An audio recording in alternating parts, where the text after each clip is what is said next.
말씀 묵상 보신 분들은 아시겠지만 사두개인들이 예수님께 와서 묻습니다. 선생님, 모세가 남긴 율법에 의하면 만일 어떤 사람이 형이 아내를 두고 자식이 없이 죽으면 그 동생이 그 아내를 취하여 형을 위하여 상속자를 세우라, 그렇게 말씀을 하셨습니다. 그래서 칠형제가 있었는데 마지가 아내를 취하였다가 자식이 없이 죽자 둘째와 셋째가 그 여자를 아내로 취하였으나 역시 자식이 없이 죽고, 그렇게 칠형제가 다 한 여자를 아내로 취하였다가 죽었습니다. 그러면 당신 말에는 부활이 있다고 그러는데, 부활 때에는 그 여자는 누구의 아내가 되는 겁니까? 왜 이 사람들이 이런 질문을 했습니까? 누가복음 20장 27절에 보면 부활이 없다고 주장하는 사두개인 중 어떤 이들이 와서 이런 질문을 했다. 자신들은 부활이 없다고 생각하는데 예수님은 부활이 있다고 그러거든. 그러니까 그 예수님께 물은 겁니다. 이스라엘 법에는 형사치수법이라는 법이 있어요. 큰형이 결혼을 해서 아이를 못 낳고 죽으면 동생이 형수와 결혼을 해서 아이를 낳아서 대를 이어줘야 됩니다. 우리로서는 이해가 안 되지만 우리나라에도 있었어요, 예전에.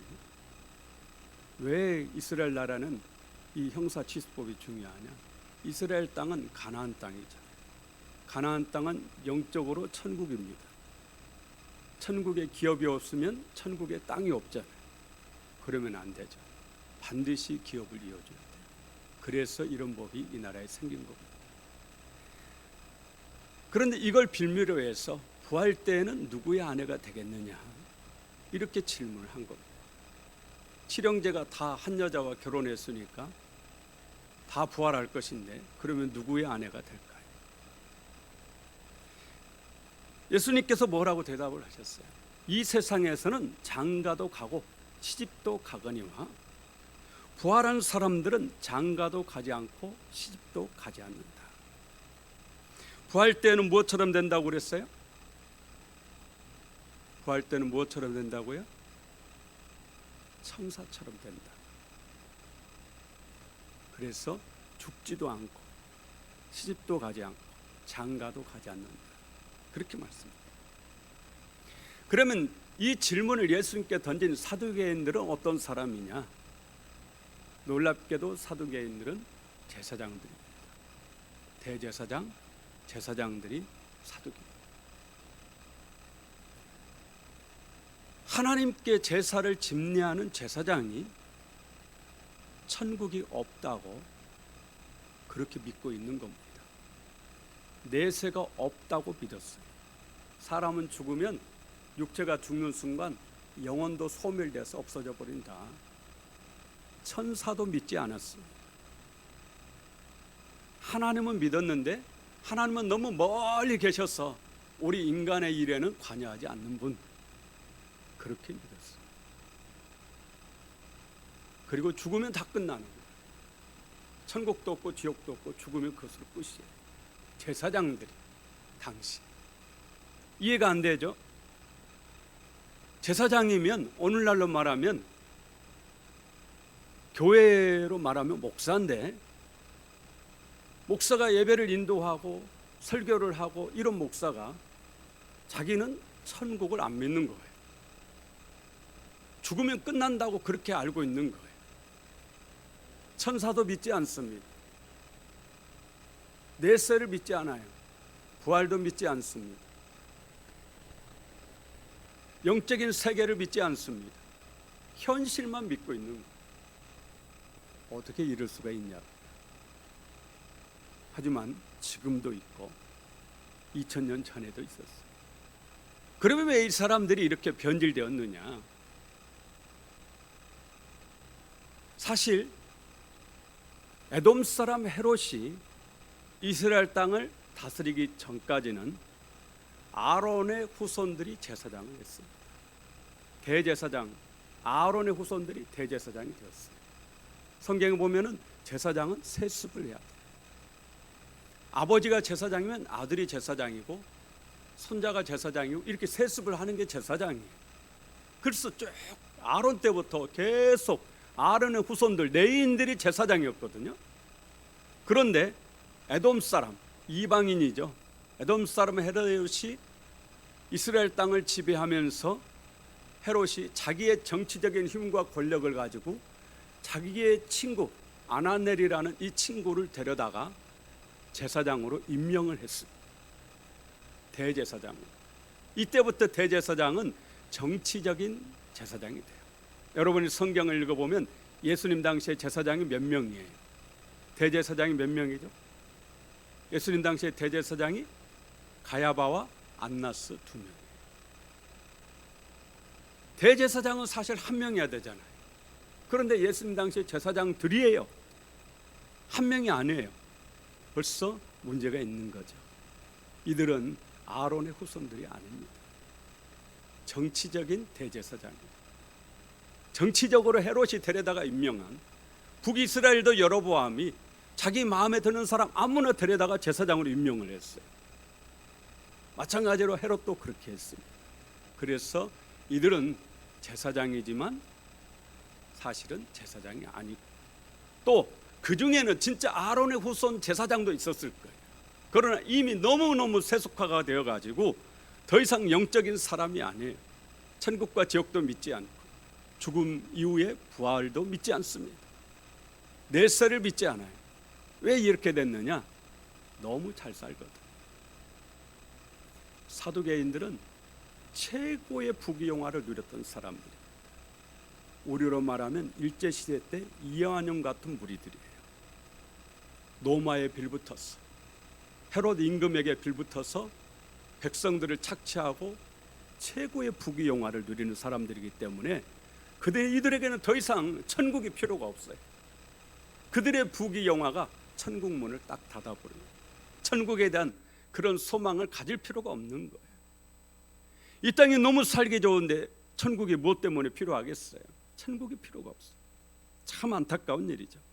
하지만 천국은 분명히 있습니다. 오늘 우리가 읽은 본문 말씀에 예수님이 베드로와 야고보와 요한을 데리고 높은 산으로 올라가죠. 우리는 이 산을 보통 변화산이라고 그렇게 부릅니다. 이 변화산에서 예수님은 구약의 인물 가운데 두 사람을 만납니다. 한 사람은 누구예요? 모세죠. 모세는 모세오경 율법의 대표자예요. 한 사람은 누굽니까? 엘리야죠. 엘리야는 선지자죠. 선지자들의 대표예요. 구약은 율법과 선지자거든요. 그러니까 구약의 대표자 모세와 엘리야를 예수님이 변화산에서 만나신 겁니다. 그런데 모세는 예수님보다 1400년 전에 이미 죽은 사람이에요. 1400년 전에 모세는 죽었습니다. 엘리야는 예수님보다 800년 앞서 살았던 분이에요. 회리바람 타고 죽지 않고 하늘로 올라갔죠. 우리가 죽지 않고 하늘로 올라간 사람 에녹이 있고 엘리야가 있잖아요. 1400년 전에 죽었던 이 모세가 어디에 있다가 지금 변화산에 나타났을까요? 우리는 그것이 천국이라는 것을 알고 있죠. 이분들이 어디에서 오신 거예요?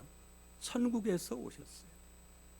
이분들이 변화산에서 예수님을 만나서 예수님의 십자가의 죽으심과 부활에 대해서 서로 의견을 나누거든요. 얘기를 나누거든요. 1400년 동안 죽어 있다가 아무것도 모르다가 갑자기 뿅 하고 나타나가지고 예수님과 함께 지금 무슨 쇼를 하고 있는 그런 거 아니에요. 천국에서 주님이 하시는 모든 일들을 다 알고 계셔요. 그래서 이제 예수님의 십자가의 죽음을 앞두고 변화산에서 예수님을 만나서 위로하고 격려하고 십자가의 죽으심과 부활에 대해서 얘기를 나눈 겁니다.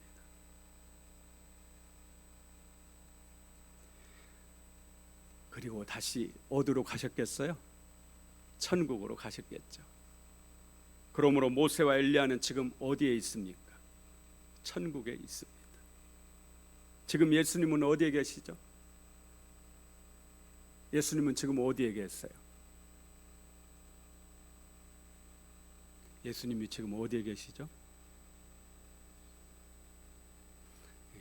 요한복음 14장에 예수님이 너희는 마음에 근심하지 말라. 하나님을 믿으니 또 나를 믿으라. 내 아버지 집에 거할 곳이 많도다.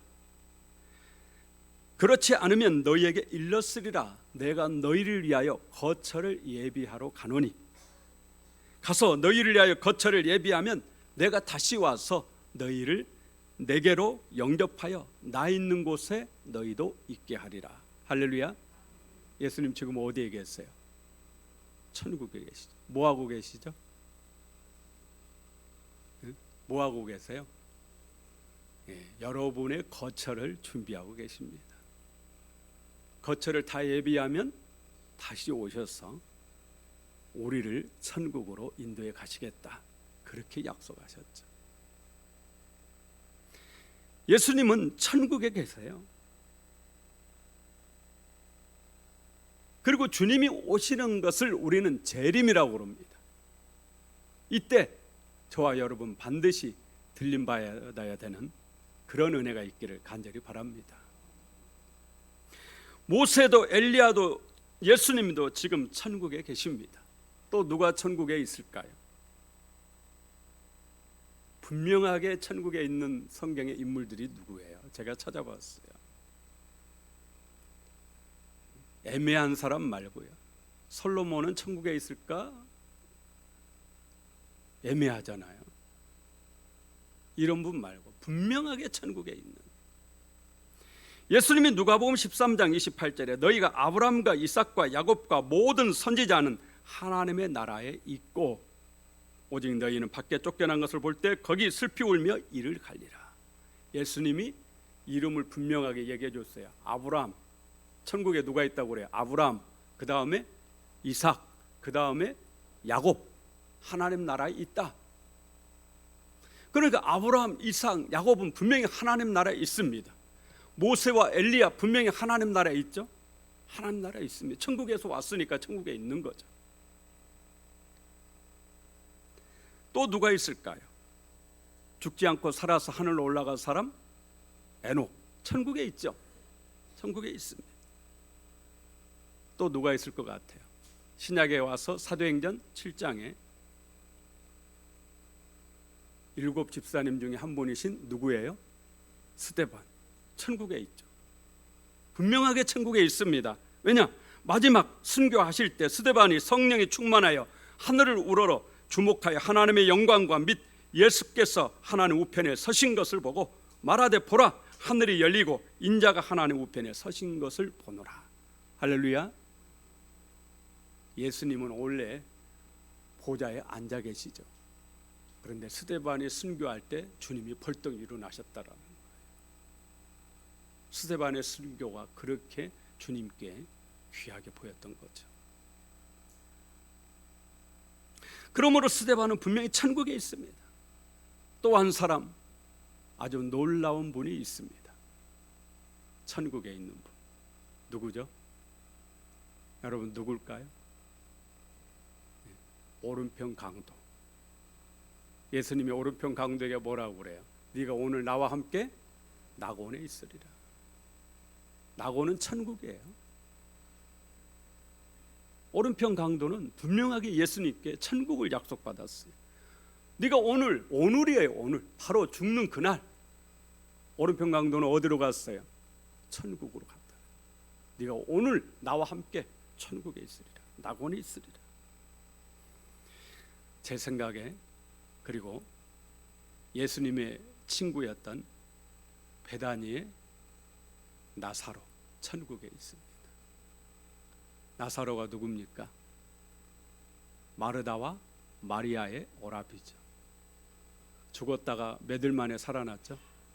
나흘 만에, 4일 만에 다 썩어가지고 냄새가 펄펄 나는데 염을 다 한 상태로 무덤에서 걸어 나왔어요. 이 나사로 때문에 수많은 유대인들이 예수님을 믿었어요. 그래서 예수님도 죽이려고 했지만 나사로도 죽이려고 했습니다. 그 후에 분명히 나사로는 죽었을 겁니다. 하지만 나사로는 천국에 있습니다. 왜냐? 누가복음 16장에 보면은 예수님이 한 비유를 말씀을 하세요. 부자와 거지 나사로. 부자는 어디에 있어요? 음부의 지옥에 있어요. 나사로는 어디에 있어요? 천국에 있습니다. 여기서 나사로는 분명히 예수님이 당신의 친구, 가장 친한 벗이었던 나사로를 염두에 두고 하신 비유일 겁니다. 그러므로 나사로는 천국에 있다고 확신할 수 있는 거죠. 유대 역사가 요세푸스의 기록에 의하면요, 예수님 당시에 대제사장 가야바, 예수님을 십자가형에 처해서 죽여야 된다고 앞장섰던 사람 인물이죠. 이 가야바가 왜 예수님을 그렇게 죽이려고 했느냐? 이 가야바가 누가복음 16장에 부자와 거짓 나사로 비유해서 부자가 자기라고 생각을 했대요. 자기라고. 왜냐하면 공교롭게도 장인이 가야바와 안나스잖아요. 또 다른 안나스가 장인이거든요. 대제사장. 장인에게 처남이 공교롭게도 5이 있었대요. 그래서 이 비유와 딱 맞아 떨어지는 거예요. 이 부자와 거짓 나사로 비유에 의하면은 부자가 뭐라고 그래요? 아버지 아브라함이요, 그러면 내 아버지 집에 사람을 보냈어. 내 형제 5이 있는데 그들에게 지옥이 있다라는 것을 좀 알려줘서 이곳 지옥에 오지 않도록 좀 해달라고 그렇게 말하죠. 그래서 제가 부자와 거짓 나사로 비유해서 나사로가 예수님의 친한 벗인 그 나사로일 거다 이렇게 생각하는 것처럼 대제사장인 가야바가 이 비유의 말씀 속에서 음부에서 지옥에서 고통받고 있던 그 부자가 자기라고 생각한 겁니다. 그리고 5 형제는 자기 처남들이라고 생각을 한 거예요. 그래서 예수님을 어떻게 죽일까 서로 의논을 했다. 여러분, 모세와 엘리야는 천국에서 왔습니다. 이 말은 천국이 분명히 있다라는 거죠.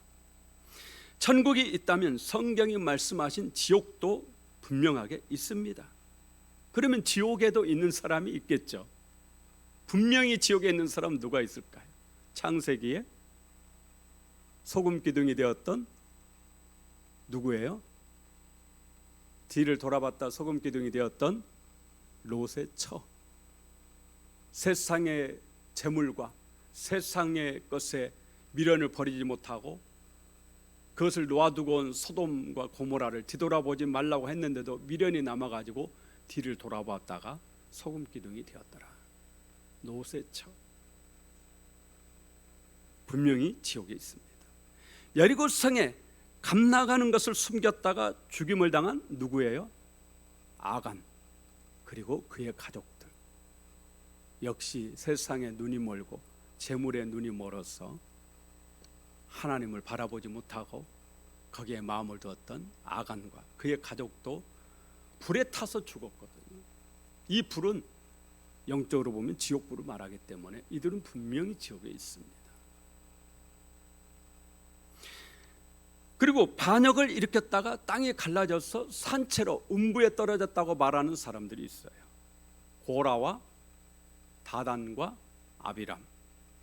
그리고 불화로에서 불이 나와가지고 하나님이 이들을 확 살라가지고 죽임을 당한 250명의 쥐간들.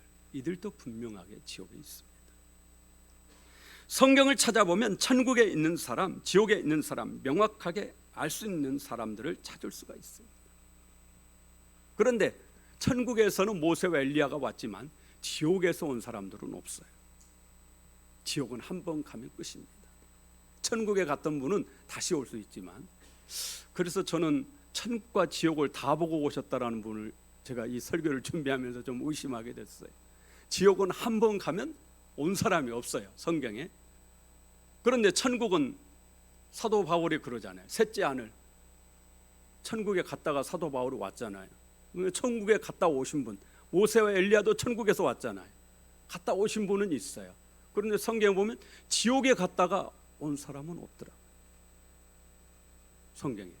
그러니까 지옥에도 갔다 왔다 이런 분은 좀 성경에는 일단 없습니다. 그 사실인지 아닌지는 모르겠지만 우리의 앞에는 무슨 문이 열려 있을까요? 천국 문일까요? 지옥 문일까요? 예수 피로 모든 죄를 깨끗이 씻김 받은 여러분, 천국 문이 여러분 앞에 활짝 열려 있는 줄로 믿습니다. 천국에서 영원히 살길 원하십니까? 오직 예수님만 바라보며 남은 삶을 사십시오. 주님 바라보고 살면, 송혜 씨가 95세에 별세하셨다고 해서 온 나라가 들썩들썩했죠. 기네스북에도 오르셨다고 그러죠. 하지만 우리도 그날이 옵니다. 그날에 천국 문이 열리기를 예수 이름으로 축원합니다. 천국이 열려야죠. 지금부터 50여 년 전에 한 시골교회에 아주 신실하신 장로님이 계셨어요. 원래 이분은 예수님을 안 믿는 분이었는데 예수 잘 믿는 아가씨를 만나서 결혼을 했습니다. 신혼 첫날 밤에 얼마나 이 새신랑이 술에 취했는지 신혼방에 들어오자마자 꼬꾸라져서 쓰러져 자더래요. 예수 믿는 이 신부가 얼마나 마음이 착잡하고 참담했겠어요. 눈물로 하나님께 기도할 뿐. 그런데 하나님이 이 눈물의 기도를 들으셨는지 남편이 교회를 나왔습니다. 그런데 정말 하나님 은혜로 그렇게 신실하게 신앙생활을 하시는 거예요. 얼마나 신앙생활을 잘하시는지 나중에는 이 교회의 장로님이 되십니다. 하나님이 물질의 복도 얼마나 주셨는지 그 지방에서는 알아주는 큰 부자가 되었어요. 그렇게 연세가 조금 되셨는데 안타깝게도 권사님이 먼저 별세를 하셨어요. 권사님이 별세를 하시고 이 장로님이 엄청 방황을 했다. 몇 년을 방황을 했습니다. 그러다가 나중에 전 재산을 정리해 가지고 서울로 이사를 간다라는 거예요. 목사님도 말리고 교인도 말리고 심지어는 안 믿는 이웃들도 당신이 장로인데 섬기던 교회 놔두고 가면 안 된다. 그래도 이 장로님이 소용없이 다 정리해서 서울로 가셨어요. 아들 며느리 사는, 아들 하나 있는데 아들 며느리 사는 서울로 가신 거예요. 50년 전이니까 아들 집에 사는 거죠. 그러다가 교회에도 혹시 나를 알아보는 사람이 있을까 봐 장로님이시라 같은 교단 가면 알아본다고 타교단 교회를 나갔어요. 작은 교회 가면 또 내 속사정 알까 봐서 큰 교회 이름만 걸고 예배만 출석을 하셨어요. 그러다가 젊은 여자를 만나서 재혼을 하셨어요. 돈이 많으니까 집도 한 채 사줬습니다. 재산을 아들에게 다 물려주고 이제 편안하게 살아보려고 그러는데 어느 날 중풍이 온 겁니다. 풍으로 쓰러졌어요. 완전히 몸이 반신불수가 되셨는데 재혼한 여자가 처음에는 지극정성을 다했는데 이것도 시간이 가니까 힘들잖아요. 나중에는 더 이상 못 참겠다고 집을 나갔습니다. 결국에 아들 집에 얹혀서 사는데 김병에 효자 없다고 그러잖아요. 아들이 효도 안 하는데 며느리가 효도하겠어요? 아들이 밥 많이 주면 똥 많이 싼다고 밥을 얼마나 조금씩 주던지. 돌아가셨다고 해서 친척이 달려가서 보니까 뼈만 남아있더래요. 그리고 죽을 때 얼마나 고통스럽게 돌아가셨는지 벽에 손 갈퀴 자국이 남아있는데 피가 그냥 거기에 묻혀있더래요.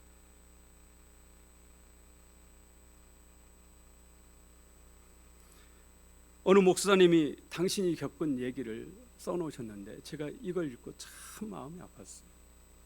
장로님만 그러겠습니까? 목사도 마찬가지.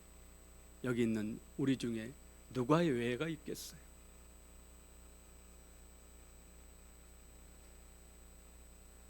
천국은 분명하게 있습니다. 주기철 목사님은 이 천국에 가기 위해서 당신의 목숨까지 내놓으셨죠. 천국에 대한 분명한 확신을 가지고 계셨기 때문이죠. 이제 우리 차례입니다. 우리도 저 영원한 천국을 소망하면서 어떤 일이 있어도 예수만 붙잡고 살아야 되겠고, 세상에 유혹이 많잖아요. 어떤 유혹이 있어도 예수님 붙잡고 흔들지 마시고, 아무리 심한 핍박이나 어려움이 있어도 예수님을 꼭 붙잡고 죽을 때까지 믿음으로 승리하시길 예수 이름으로 축원합니다.